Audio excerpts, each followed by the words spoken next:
Hi అండి. Welcome to my channel. ఈరోజు అమ్మవారికి ఏడవ రోజు పూజ ఎలా చేయాలో చూద్దాం. ఈరోజు నేను అమ్మవారికి లిల్లీ పూలను మాలగా అలంకరించుకున్నాను. అమ్మవారికి బియ్యం దీపాన్ని పెట్టుకున్నాను. ఈ బియ్యం దీపం పెట్టడం వల్ల అనుకున్న పనులు సకాలంలో పూర్తవుతాయి. ఈ బియ్యం దీపం చుట్టూ పసుపు కొమ్ములను పెట్టుకున్నాను. ఈ పసుపు కొమ్ములు పెట్టడం వల్ల ఇంట్లో ఐశ్వర్యం, స్త్రీలకు సౌభాగ్యం వస్తుంది. తర్వాత అమ్మవారికి దీపారాధనను చేసుకున్నాను. లిల్లీ పూలతో అమ్మవారికి అష్టోత్తరాన్ని చదువుకున్నాను.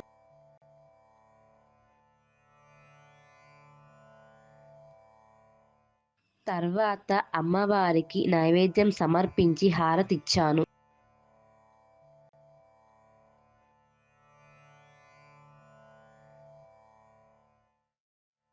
Thanks for watching. Please subscribe my channel.